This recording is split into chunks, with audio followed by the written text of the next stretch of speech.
Hi అండి, welcome to my channel Krishna's world. ఈరోజు నేను ఈ వీడియోలో చాలా సింపుల్గా చేసుకుని పెసరపప్పు కొబ్బరి కర్రీని చూపిస్తున్నాను. ముందుగా స్టవ్ ఆన్ చేసుకుని ఒక ప్యాన్ పెట్టుకుని కొంచెం ఆయిల్ వేసుకోవాలి. ఆయిల్ బాగా వేడైన తర్వాత దీనిలోనికి కొంచెం జీలకర్ర, కొన్ని ఆవాలు, కొంచెం శనగపప్పు, కొంచెం మినప్పప్పు, వెల్లుల్లి రెబ్బలు, సన్నగా కట్ చేసుకున్న అల్లం ముక్కలు, కొంచెం కరివేపాకు వేసుకుని బాగా ఫ్రై చేసుకోవాలి. ఇవన్నీ బాగా ఫ్రై అయిన తర్వాత దీనిలోనికి ఒక ఉల్లిపాయని ముక్కలుగా చేసుకుని వేసుకోవాలి. ఇదంతా బాగా ఫ్రై చేసుకుని దీనిలోనికి కొంచెం పసుపు, రుచికి సరిపడా ఉప్పు, ఒక స్పూన్ కారం వేసుకుని బాగా ఫ్రై చేసుకోవాలి. ఇదంతా బాగా ఫ్రై చేసుకున్న తర్వాత దీనిలోనికి ఒక కప్పు కొబ్బరిని యాడ్ చేసుకోవాలి. కొబ్బరిని యాడ్ చేసుకుని కొబ్బరి పచ్చివాసన పోయేంత వరకు బాగా ఫ్రై చేసుకోవాలి.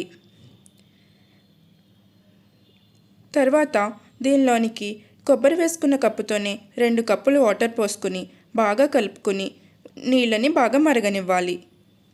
నీళ్ళు బాగా మరిగిన తర్వాత ఉప్పు సరిపోయిందో లేదో చెక్ చేసుకుని ఇదే దానిలోనికి 1 కప్పు పెసరపప్పుని యాడ్ చేసుకోవాలి. ఇదంతా బాగా కలుపుకుని మూత పెట్టుకుని సిమ్లోనే పెట్టుకుని ఉడకనియాలి.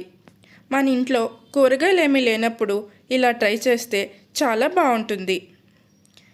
ఈ కర్రీ టేస్ట్ కూడా చాలా బాగుంటుంది. ఒకసారి ట్రై చేయండి. ఇలా సిమ్లోనే పెసరపప్పు అంతా బాగా ఉడికేంత వరకు కర్రీని ఉడికించుకోవాలి. మరీ మెత్తగా కాకుండా కొంచెం పలుకుగా ఉండేటట్లనే కుక్ చేసుకోవాలి. ఇదంతా బాగా కుక్ అయిన తర్వాత స్టవ్ ఆఫ్ చేసుకుని సర్వ్ చేసుకోవచ్చు. ఎంతో టేస్టీగా సింపుల్గా చేసుకునే పెసరపప్పు కొబ్బరి కర్రీ రెడీ. మీరు కూడా ట్రై చేసి ఎలా ఉందో కామెంట్ చేయండి.